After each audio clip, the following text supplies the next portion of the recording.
Primer domingo de diciembre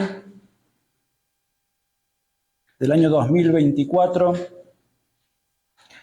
Y cuando se acerca este tiempo, cuando comenzamos a adentrarnos en el último mes del año, al mismo tiempo se comienza a acercar una celebración que tiene lugar en la mayoría de las partes de nuestro mundo.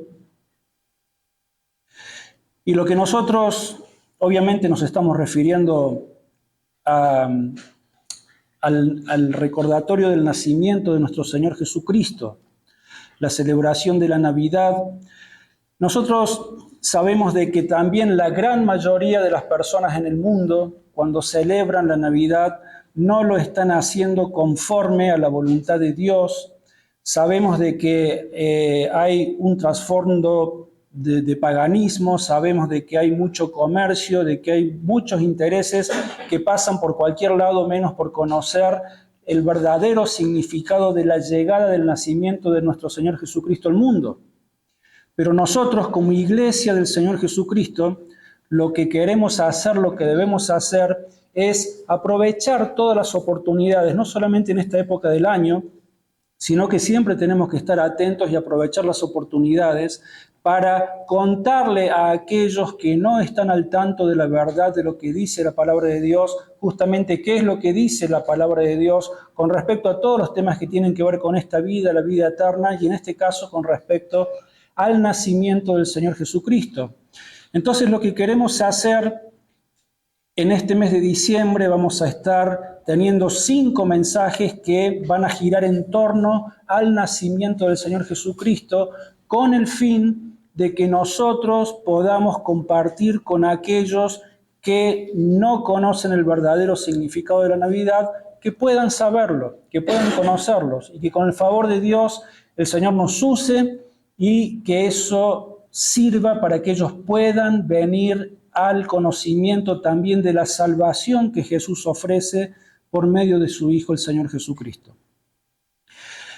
Comenzamos diciendo de que cuando una persona conoce al Señor Jesucristo, cuando una persona ha pasado por la experiencia de la salvación, que ha venido con arrepentimiento genuino y con fe solamente y nada más en el sacrificio que el Hijo de Dios hizo en la cruz, experimenta muchas cosas.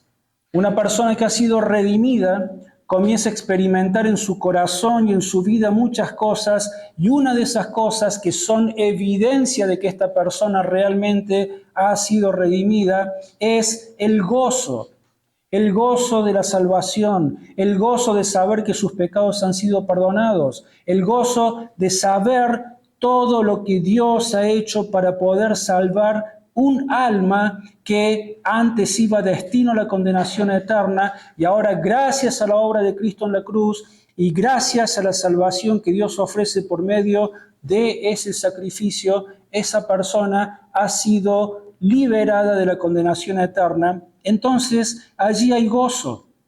Es una vida llena de gozo, y ese gozo se manifiesta de muchas maneras, pero una de las maneras en las que se manifiesta es por medio de hacer lo que estuvimos haciendo hace un instante, de alabar a nuestro Dios, de cantar al Señor. Si nosotros vamos a la carta del apóstol Pablo a los Colosenses, hoy vamos a estar leyendo bastante Biblia. Carta de Pablo a los Colosenses, capítulo 3, verso 16. Pablo dice: la palabra de Cristo habite en abundancia en vosotros. Enseñaos y exhortaos unos a otros con toda sabiduría. Cantad con gracia en vuestros corazones al Señor, con salmos, himnos y cánticos espirituales. Allí está, canten con gozo, canten al Señor con salmos, con himnos, cánticos espirituales, pero canten y alaben a Dios por lo que el Señor ha hecho por ustedes. El Salmo 5, verso 11, también habla de esto. Salmo 5:11 dice, pero alégrense todos los que confían, todos los que en ti confían, den voces de júbilo para siempre, porque tú los defiendes, en ti se regocijen los que aman tu nombre. ¿Ven? Hay gozo, hay una actitud de alabanza, de adoración con gozo al Señor. Y cuando nosotros venimos a los 2 primeros capítulos del Evangelio de Lucas, Lucas registra 5 tributos de alabanza al Señor. Y los vamos a leer. Vamos a comenzar leyendo en Lucas capítulo 1, verso 41 al 45. Y allí nos encontramos en primer lugar con un tributo de alabanza, una manifestación de gozo por medio de una alabanza. ¿Por medio de quién? Por medio de una mujer que se llamaba Elisabet. Elisabet era la esposa de Zacarías, un sacerdote, y ambos fueron los padres de Juan el Bautista. Y lo que vamos a estar leyendo hoy tiene mucho que ver con la historia de Zacarías. Bueno, entonces Elisabet, lo que ocurre es de que María, que era pariente de Elisabet, va a visitarla y ocurre lo que vamos a leer en este momento. María ya había concebido del Espíritu Santo y va a visitar a su prima Elisabet. Entonces, Evangelio de Lucas, capítulo 1, verso 41 al 45 dice, y aconteció que cuando oyó Elisabet la salutación de María, la criatura saltó en su vientre.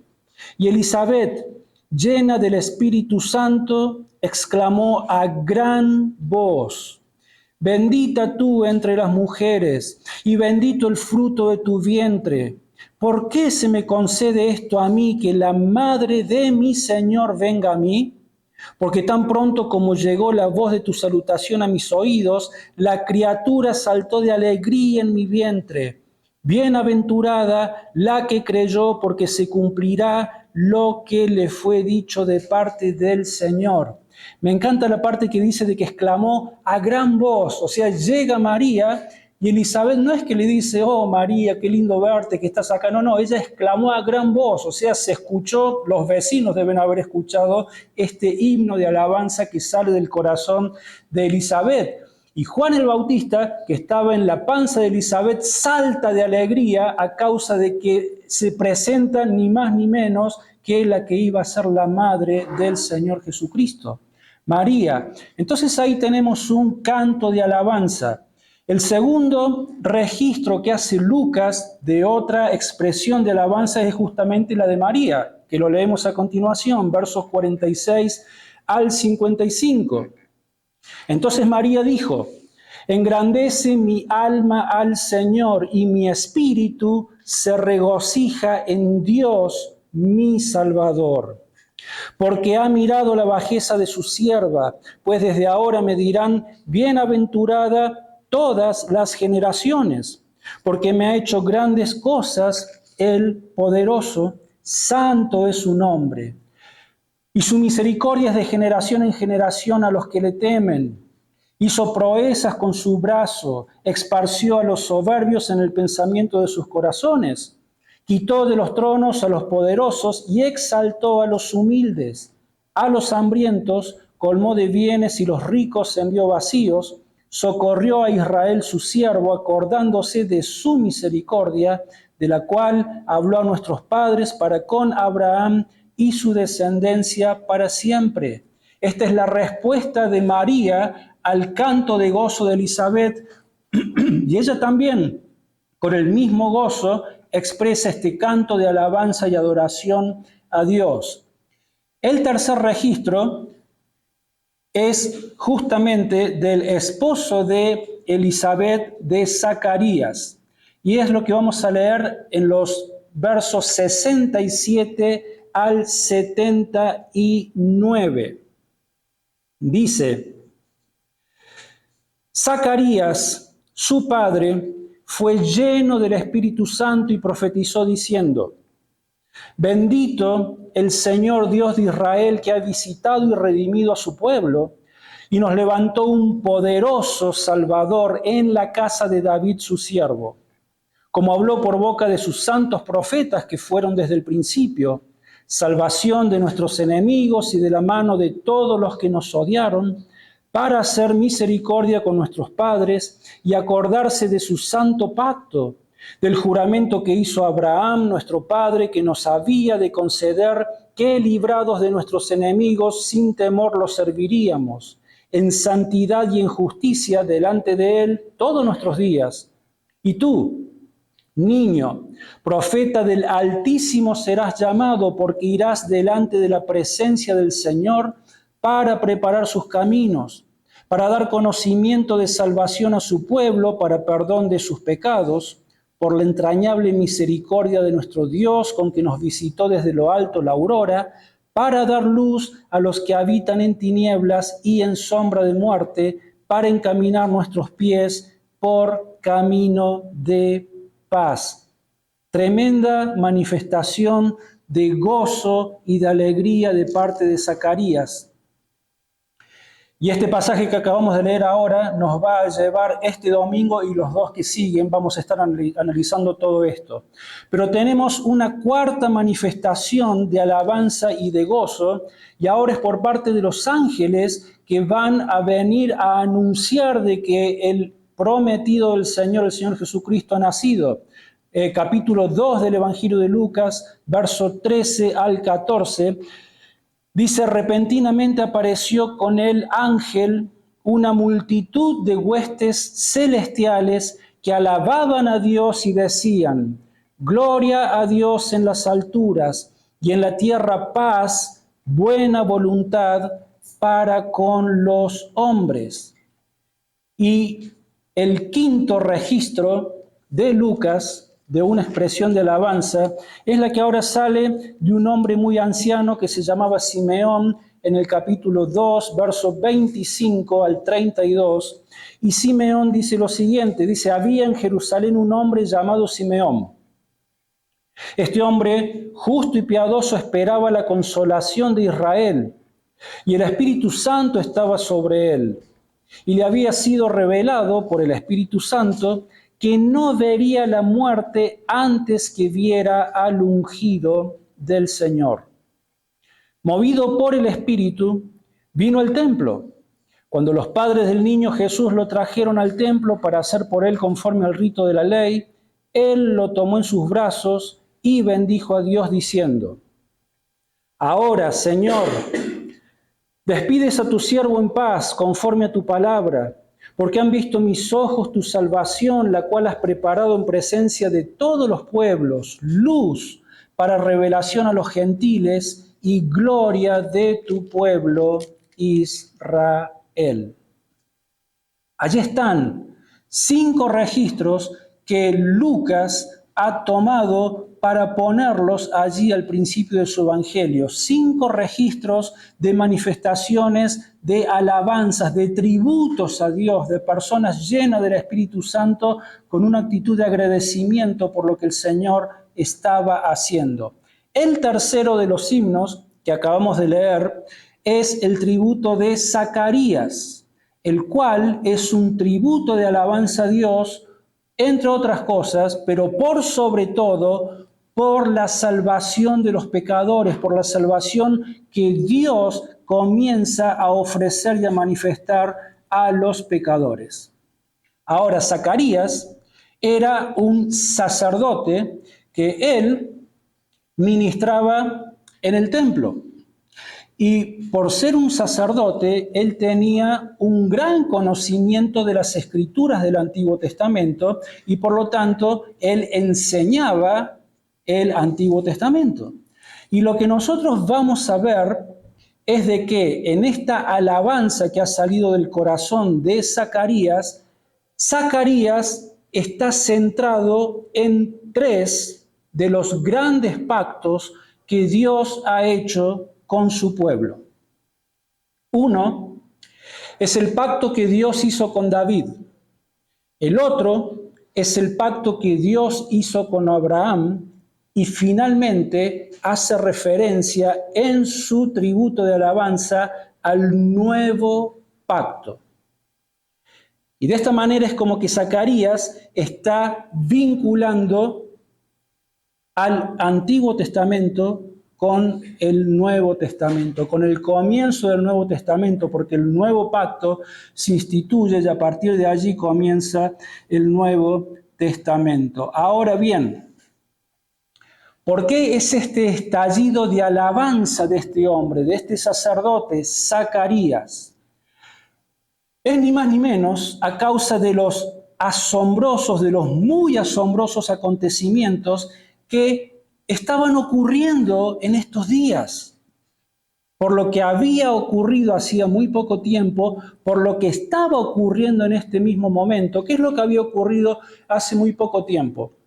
Hacía apenas 9 meses atrás. Había pasado de que él justamente le había tocado ir a ofrecer servicio en el templo, y estando en el templo, si se acuerdan, allí se le presenta un ángel.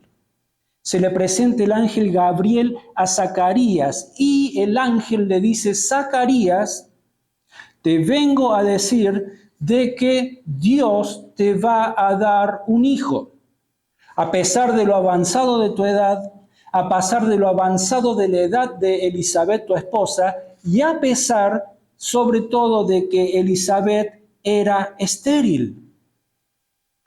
Y algo más le dice el ángel: y este hijo que van a tener, este habrá de ser el antecesor del Mesías. Y lo que pasó fue de que en algún lugar de su corazón Zacarías no creyó. Y por causa de su incredulidad, si se acuerdan qué fue lo que pasó, el ángel lo dejó mudo. Lo dejó mudo. Entonces, los 9 meses del embarazo de su mujer, porque al final Elizabeth concibe de Zacarías, y todos esos 9 meses, Zacarías no pudo decir ni una sola palabra. Llega el día en el que Elizabeth da a luz a Juan el Bautista, ¿no? Da a luz, pasan 8 días, y en el 8º día, ¿qué es lo que debían hacer los padres con su hijo varón judío? Tenían que circuncidarlo y tenían que oficializar también el nombre que le iban a poner a su bebé.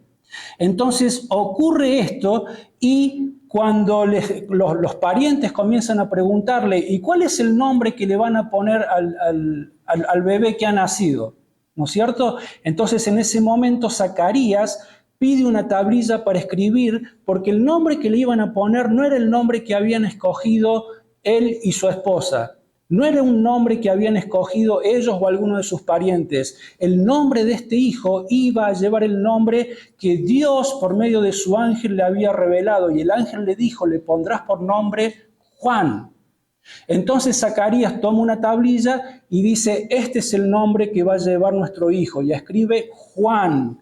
Y en ese momento, ¿qué ocurrió? Fue abierta la boca de Zacarías y fue suelta su lengua y recuperó el habla. Y cuando él recupera el habla, ¿qué es lo primero que dice? Este canto de alabanza, este himno, este tributo de alabanza que acabamos de leer, que le ha dado a Dios. Esta bendición en forma de alabanza que encontramos en estos pasajes que acabamos de leer, en el tercer himno.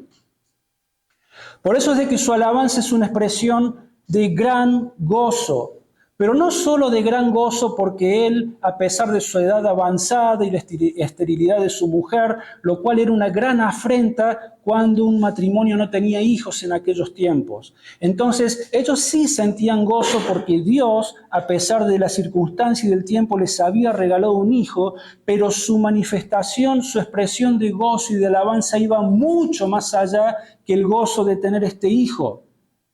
Él expresaba esto por causa de una verdad mucho más importante que el hecho de tener ahora un hijo. Esto era a causa de la redención que Dios había prometido en el Antiguo Testamento.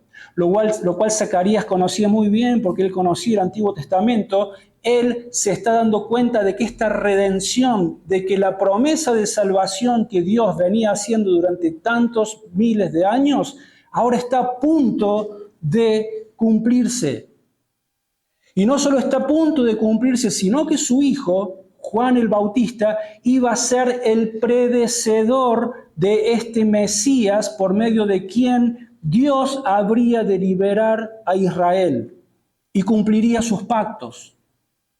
Leamos por favor de nuevo Lucas 1 y solamente vamos a leer los versos 67 al 69 de este himno de alabanza de Zacarías. Lucas 1, 67 al 69 dice: Zacarías, su padre, fue lleno del Espíritu Santo y profetizó diciendo: Bendito el Señor Dios de Israel, que ha visitado y redimido a su pueblo, y nos levantó un poderoso Salvador en la casa de David, su siervo. Entonces, de esta manera nosotros podemos ver de que la alabanza de Zacarías comienza considerando ¿qué cosa? El pacto que Dios hizo con David. Por eso dice el 69, y nos levantó un poderoso Salvador en la casa de David, su siervo. Comienza haciendo referencia al pacto que Dios hizo con David. Entonces, ¿qué vamos a hacer nosotros ahora? Vamos a comenzar considerando de qué se trataba este pacto. Vamos a ver la promesa, en qué consistía el pacto de Dios con David, y al final vamos a ver el cumplimiento del pacto que Dios hizo con David. Entonces comenzamos viendo los antecedentes del pacto. ¿Qué es lo que sabía Zacarías? Y para esto voy a comenzar, si quieren acompañarme allí, voy a estar leyendo Jeremías, capítulo 23. Después vamos a estar leyendo varios pasajes, Primera de Samuel, Segunda de Samuel, etc. Pero Zacarías sabía que el Antiguo Testamento enseñaba con absoluta claridad que el Mesías, este Salvador prometido, vendría de la casa de David, sería un heredero del linaje, de la sangre del rey David. Jeremías capítulo 23, verso 5 dice: Vienen días, dice Jehová, en que levantaré a David renuevo justo, y reinará como rey, el cual será dichoso y actuará conforme al derecho y la justicia en la tierra.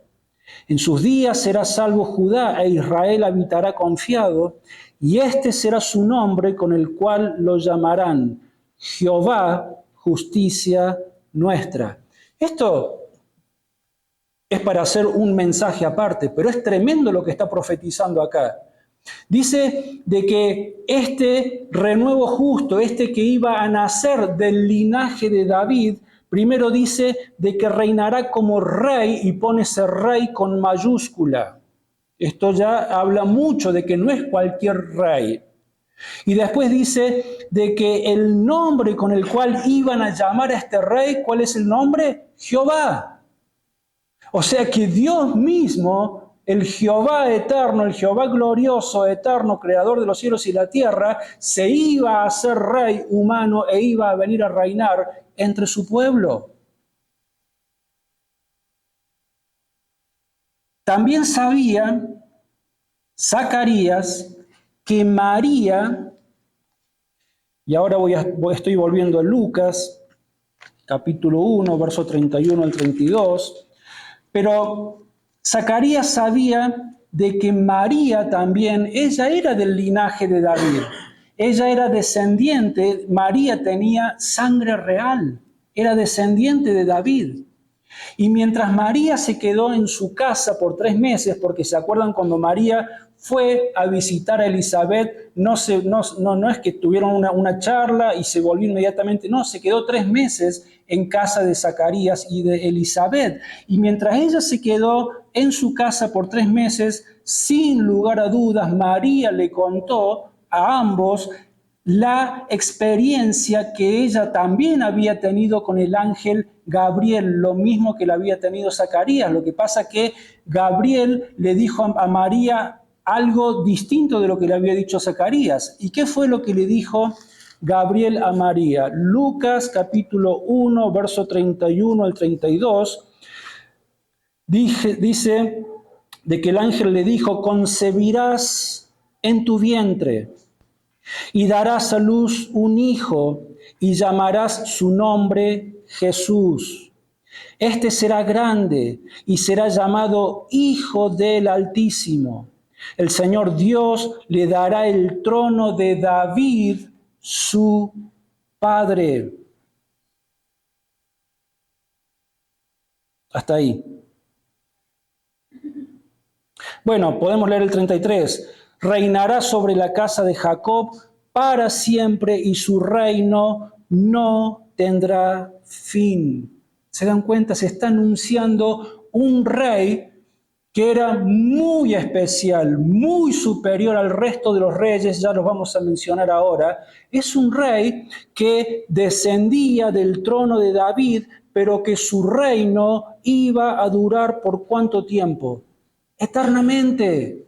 Su reino no tendrá fin. Bueno, este fue el anuncio que Gabriel le dio a María y esto fue lo que María le contó a Zacarías. Entonces, que María, al ser descendiente de David, transmite esta línea, este linaje real al Señor Jesucristo. El Señor Jesucristo tenía derecho al trono, porque el Señor Jesucristo, en su humanidad, tenía sangre real. Él era descendiente del rey David. Ahora, la palabra de Dios, no vamos a leer estos pasajes, pero nos enseña de que David fue un siervo de Dios. Primera de Samuel 3 al 14 nos dice de que David fue un hombre conforme al corazón de Dios. Segunda de Samuel 23:1 nos dice de que David fue el dulce cantor de Israel. Y la palabra de Dios nos enseña de que David fue el más grande rey que tuvo Israel. Sin embargo, este rey que fue el más grande, que fue conforme al corazón de Dios y todo lo que se le atribuye, este gran rey, si bien obtuvo grandes conquistas militares, derrotándose a los enemigos del pueblo de Dios, de Israel, sin embargo, este gran rey no pudo conquistar y no pudo dominar al más grande de los enemigos, al más poderoso de los enemigos que los hombres tienen. David no lo pudo hacer. Y su reinado, después de que muere David, porque su reino tampoco fue eterno, pasó a manos de su hijo, Salomón, que fue otro gran rey. Pero él falló. Salomón también falló. Y al igual que todos los reyes de la historia de Judá y de Israel, tampoco pudo conquistar al más grande y al más poderoso de todos los enemigos que tienen no solamente el pueblo de Israel, sino todos los hombres que habitan la tierra. Entonces, ¿cuál era la esperanza que tenía Israel en ese momento? ¿Cuál era la esperanza que Zacarías tenía en este momento? Pues la gran esperanza, la única esperanza, era de que este Mesías prometido por Dios pudiera por fin cumplir con lo que no pudo cumplir David, con lo que no pudo cumplir Salomón, con lo que no pudo cumplir ninguno de los reyes que tuvo David, y que por fin restaurara el reino de Israel a su máximo esplendor. Esta era la única esperanza que todos ellos tenían. Por eso es de que Zacarías estalla en este canto de alabanza y agradecimiento a Dios, porque la gran promesa de Dios estaba a punto de cumplirse. Ahora, ¿cuál fue el pacto que Dios hizo con David? Vamos entonces a hablar ahora de la promesa del pacto. El reinado de David duró 40 años. Y vamos a estar leyendo, allí sí los invito a que vayan, al segundo libro de Samuel, en el capítulo 7 y en los versos 1 al 3, vamos a estar deteniéndonos.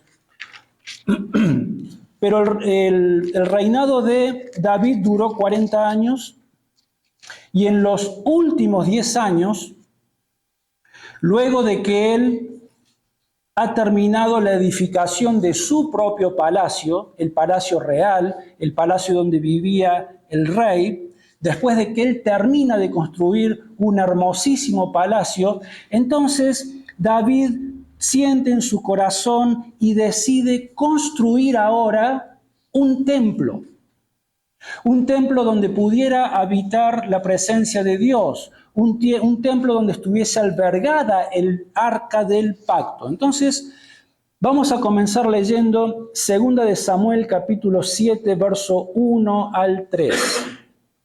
1 al 3, y dice así: Aconteció que cuando ya el rey habitaba en una casa, después que Jehová le había dado paz con todos sus enemigos de alrededor, dijo el rey al profeta Natán: Mira ahora, yo habito en casa de cedro, mientras que el arca de Dios está entre cortinas.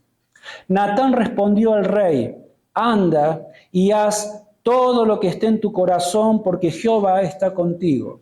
¿Qué le está diciendo David al profeta? Mientras yo habito en un gran palacio como me he construido, el arca de Dios todavía está entre cortinas, porque todavía no había templo, todavía estaban con el tabernáculo que habían trasladado todos los años por el desierto.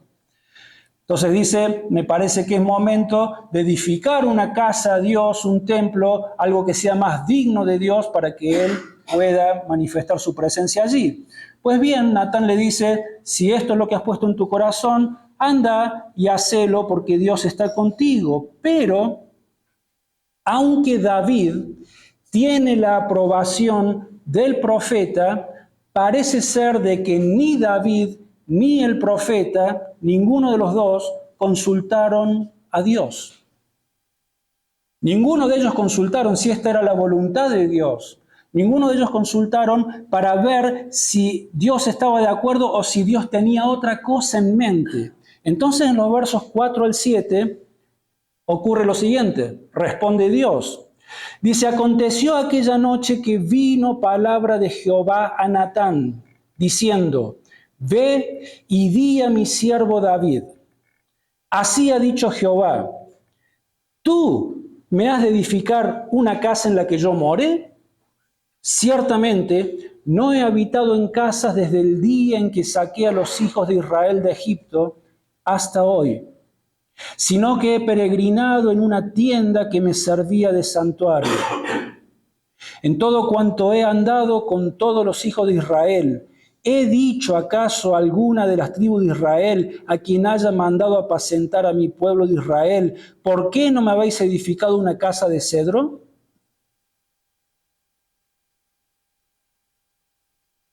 Parece ser de que el Señor no estaba de acuerdo con la decisión que estaba tomando David y Natán. Le dice, ¿vos me vas a edificar una casa a mí? ¿Alguna vez todo el tiempo que he caminado con el pueblo de Israel les he reclamado que me hagan una casa ustedes a mí? Y lo que Dios tenía en mente, en realidad, era al revés. Lo que Dios tenía en mente era que en lugar de que David le edificara una casa a Dios, en realidad Dios es quien le iba a construir una casa a David. Los planes de Dios eran distintos, era al revés. Versos 8 al 11. Ahora pues, dirás así a mi siervo David, así ha dicho Jehová de los ejércitos, yo te tomé del redil de detrás de las ovejas para que fueras príncipe de mi pueblo Israel. Y he estado contigo donde quiera que has ido, he exterminado delante de ti a todos tus enemigos y te he dado un nombre grande como el nombre de los grandes que hay en la tierra. Además, yo fijaré un lugar para mi pueblo Israel y lo plantaré allí para que él habite en él y nunca más sea removido, ni los inicuos lo aflijan más como antes. En el tiempo en que puse jueces sobre mi pueblo Israel, y a ti te haré descansar de todos tus enemigos. Asimismo, Jehová te hace saber que él te edificará una casa. David, tenés que saberlo, no sos vos quien me va a edificar una casa a mí, soy yo quien te va a edificar a vos una casa. Ahora bien, cuando Dios le declara esto a David, Dios no se está refiriendo a que la casa que él le iba a edificar a David iba a ser una casa de materiales. No está hablando de esos términos. Lo que Dios le está diciendo es de que la casa que Dios le iba a edificar a David tenía que ver con un linaje, con una dinastía. Y que de este linaje, de esta descendencia que saldría de él mismo, saldría y nacería ¿quién? Un rey, o mejor dicho, el rey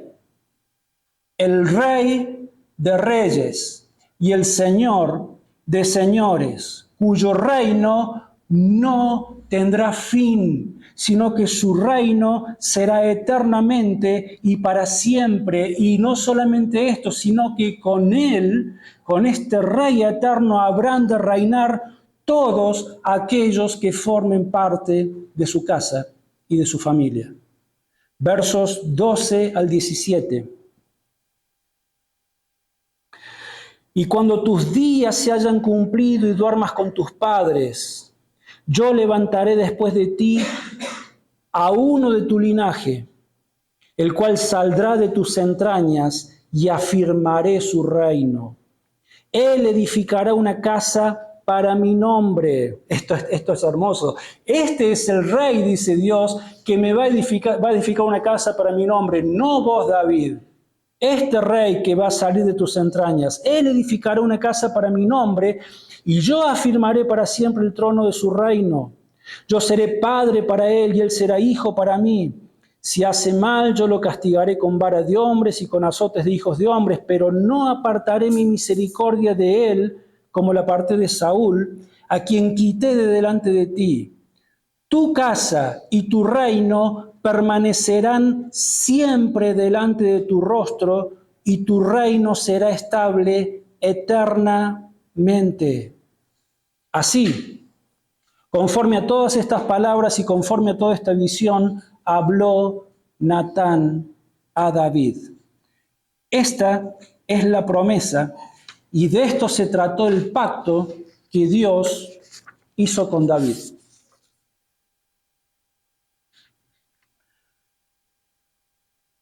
Entonces hablemos del cumplimiento del pacto. Porque luego de la muerte de David, como dijimos hace un instante, a él le sucede su hijo Salomón. Y Salomón reinó. Y aunque comenzó bien, al final, ni el templo que él construyó, porque al final se edifica un templo, no lo edifica David, lo edifica su hijo Salomón, el famoso templo de Salomón. Pero ni siquiera el templo que él construyó, ni tampoco el reino de Salomón iban a perdurar para siempre, porque el templo fue destruido y Salomón también murió, y en la medida que Salomón envejecía, se hundía cada vez más y más en el pecado. Sabemos la historia del rey Salomón. Muere Salomón y suceden todos los reyes que sucedieron en la historia, que los podemos ver en el libro Primera y Segunda de Reyes. Ahí están todos los reyes y todos ellos, todos aquellos también fallaron. Todos los reyes que le sucedieron a David y a Salomón, todos ellos fallaron. Cuando termina de reinar el último de los reyes, ya han pasado 400 años de historia. Y todos los reyes fallaron. Ninguno de ellos pudieron conquistar al mayor enemigo de los hombres. En ninguno de ellos, durante todos estos 400 años, se cumplió la promesa del pacto que Dios había hecho con David. No obstante, a pesar de todos estos reyes, a pesar de todos estos cientos de años, la promesa del pacto de Dios con David no falló. Dios es fiel, Dios cumple sus promesas y Dios había dicho de que su promesa se iba a extender hasta uno que sería más grande que Salomón. En realidad más grande que cualquier rey que ha reinado en la tierra.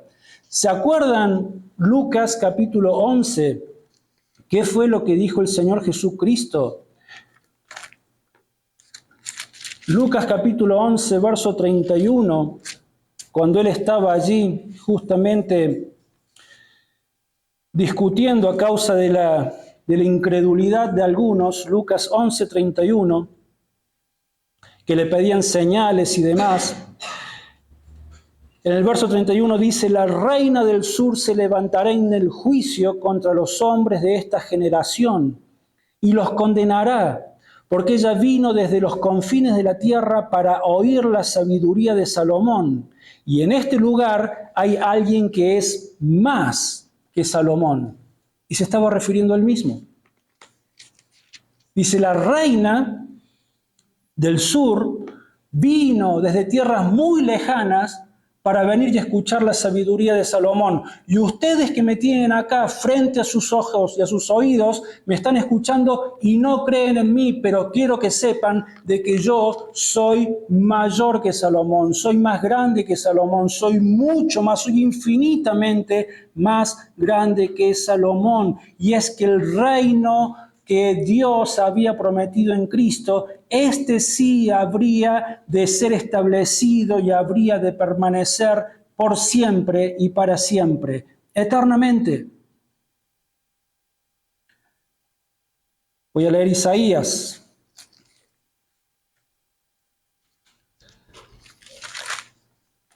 Va a llegar el día en que el cumplimiento de la promesa de Dios hecha a David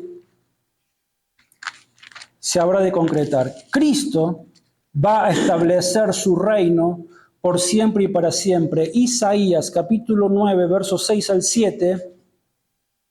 Fíjense esta profecía, 600 años antes de estos acontecimientos que están ocurriendo ahora en el libro de Lucas. Dice Isaías, porque un niño nos ha nacido, hijo nos ha sido dado, y el principado sobre su hombro. Se llamará su nombre, admirable, consejero, Dios fuerte, Padre eterno, príncipe de paz. Lo dilatado de su imperio y la paz no tendrán límite. Sobre el trono de David y sobre su reino, disponiéndolo y confirmándolo en juicio y en justicia desde ahora y para siempre. Y para siempre. Entonces, ¿cómo Zacarías no iba a estallar en este himno de alabanza, de gozo y de gratitud para con Dios? Esta era la esperanza. Esta era la expectativa, era la única y la última esperanza que ellos tenían. Por eso Zacarías es movido por el Espíritu Santo, y también Elizabeth, y también María, y también el otro hombre, Simeón, los ángeles. Por eso tantas expresiones de alabanza. Ahora Zacarías creía, como muchos, de que la llegada de este reino era inminente, estaba ahí ya a la vuelta de la esquina. Lo mismo pasó con los propios discípulos del Señor Jesucristo. Si se acuerdan, después de su resurrección, en el libro de los Hechos, ellos le dijeron, Señor, ¿restaurarás en este tiempo el reino a Israel? El Señor les dijo, no les toca a ustedes los tiempos y las ocasiones que están en la potestad de mi Padre. Ahora, Zacarías también sabía de que su hijo iba a ser el precursor de este Mesías, de este rey. Por eso en el verso 76 del capítulo 1 dice: y tú, niño, profeta del Altísimo, serás llamado, porque irás delante de la presencia del Señor para preparar sus caminos. ¿Se pueden imaginar el corazón de Zacarías explotando en alabanza por todo? Dios le había dado un hijo en su vejez. Dios había llegado el tiempo del cumplimiento del pacto que Dios había hecho con David, y encima este hijo que Dios le había regalado iba a ser el precursor, iba a ser el vocero, iba a ser el pregonador, aquel que iba a preparar el corazón del pueblo para decirles: ¡hey! El Mesías, el Salvador, el Cristo ha llegado. Preparen sus corazones, arrepiéntanse. Por eso, cuando Juan el Bautista lo ve a Jesús, ¿qué es lo que dice? He allí el Cordero de Dios que quita el pecado del mundo. ¿Se imaginan el corazón de Zacarías? Este va a ser mi hijo, precursor del Mesías. Ahora, lo que Zacarías nunca se imaginó, lo que ellos no sabían todavía, es de que el reino que iba a ser instaurado por este Mesías no era inmediato, era todavía algo a futuro. Lo que él no sabía ni se podía imaginar es qué fue lo que ocurrió después en la historia. ¿Y qué fue lo que ocurrió? Que la inmensa mayoría del pueblo de Israel, aquel a quien había venido a rescatar este Mesías, ¿qué fue lo que hizo con su Cristo, con su Mesías? Lo rechazó y lo terminaron crucificando y ejecutaron a su rey, a su Salvador, a la promesa de Dios. Ahora, Romanos capítulo 3 nos muestra de que ni siquiera el rechazo y la desobediencia de Israel anularon las promesas de Dios. Romanos capítulo 3, verso 1 al 3 dice: ¿qué ventaja tiene pues el judío? ¿De qué aprovecha la circuncisión? De mucho, en todos los aspectos. Primero, ciertamente, porque les ha sido confiada la palabra de Dios. Y pregunta el verso 3, ¿pues qué? Si alguno de ellos han sido incrédulos, ¿su incredulidad habrá hecho nula la fidelidad de Dios? Y la respuesta es: de ninguna manera. Dios sigue siendo fiel a sus pactos. Dios sigue siendo fiel a sus promesas. Ahora, en la historia sabemos también de que no solamente Israel rechazó al Mesías rey, sino que gentes de todo el mundo son enemigos del Señor. Quien vino en aquella primera oportunidad, no para establecer su reino ya de manera eterna y definitiva, pero sí vino para cumplir parte de ese pacto que Dios había hecho con David. Él vino para morir por causa de ¿qué? Del enemigo más grande y más poderoso que tienen los seres humanos, para morir por causa del pecado, de nuestro pecado.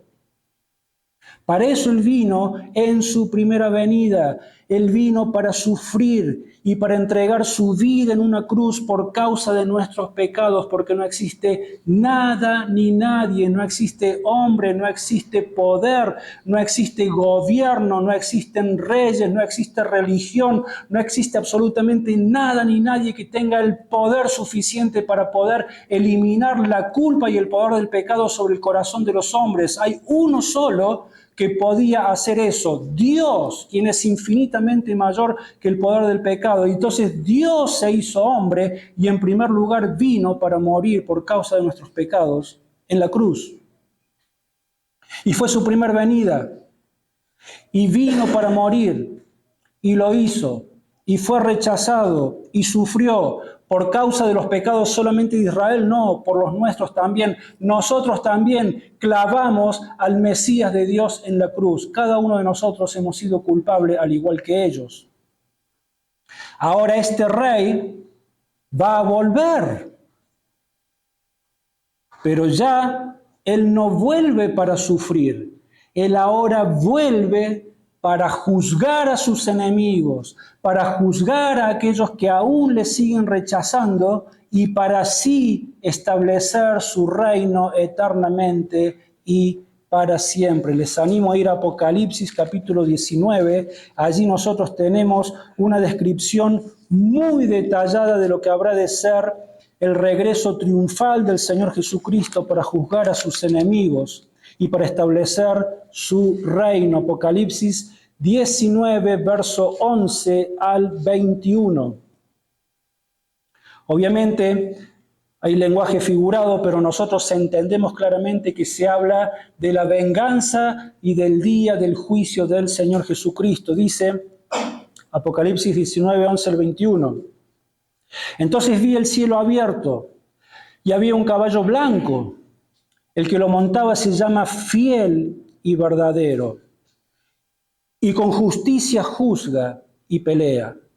Sus ojos eran como llama de fuego, en su cabeza tenía muchas diademas y tenía escrito un nombre que ninguno conocía sino él mismo. Estaba vestido de una ropa teñida de sangre y su nombre es la Palabra de Dios. Los ejércitos celestiales, vestidos de lino finísimo, blanco y limpio, los seguían en caballos blancos. De su boca sale una espada aguda para herir con ella las naciones, y él las regirá con vara de hierro. Él pisa el lagar del vino del furor y de la ira del Dios Todopoderoso. En su vestidura y en su muslo tiene escrito este nombre: Rey de Reyes y Señor de Señores.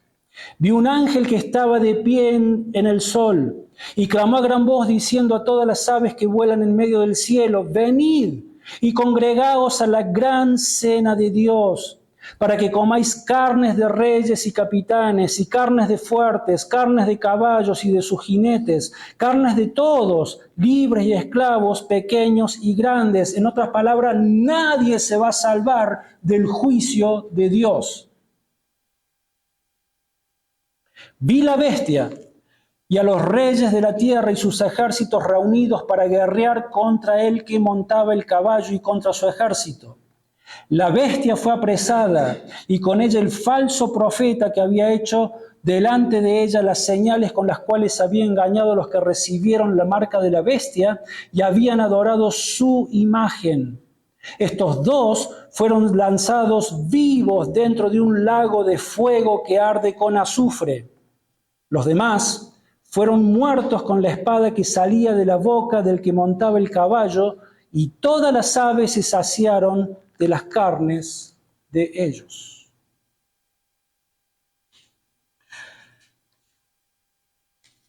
Entonces, la bendita esperanza que pudo ver Zacarías, y esa esperanza que albergaba él en su corazón, saben que no solamente es propiedad de Zacarías, sino que esta es la bendita esperanza de todos aquellos que realmente creemos y amamos y esperamos ardientemente en nuestros corazones la venida, el regreso de nuestro Rey, nuestro Mesías, nuestro Cristo, nuestro Salvador. Todos aquellos que hemos dejado verdaderamente de ser enemigos del Señor Jesucristo y nos hemos rendido a sus pies, nos hemos rendido a su cruz, nos hemos clamado por el perdón de nuestros pecados porque nos hemos arrepentido genuinamente y hemos puesto nuestra fe en la promesa de Dios que Él envió en la persona de su Hijo a morir en la cruz por causa de nuestros pecados. El Rey de Reyes y el Señor de Señores. nuestra también es la esperanza, así como lo era de Zacarías, y él cantó con absoluto gozo, lleno de su corazón y esperanza, así también nosotros, hermanos. Por eso comenzábamos diciendo de que una de las manifestaciones que salen del corazón de aquellos que hemos sido redimidos por Dios gracias a su Cristo, son expresiones de gozo. Y lo hacemos por medio de cantos, de alabanzas, pero también por medio de frases y de conversaciones, salmos, himnos entre nosotros. Adoramos, alabamos y agradecemos a nuestro Dios porque la venida de nuestro Rey, la segunda venida, está absolutamente asegurada. El Señor viene. Y los redimidos experimentarán el gozo bendito de servir y de adorar al Rey de Reyes y Señor de Señores por lo que resta de la eternidad. Amén.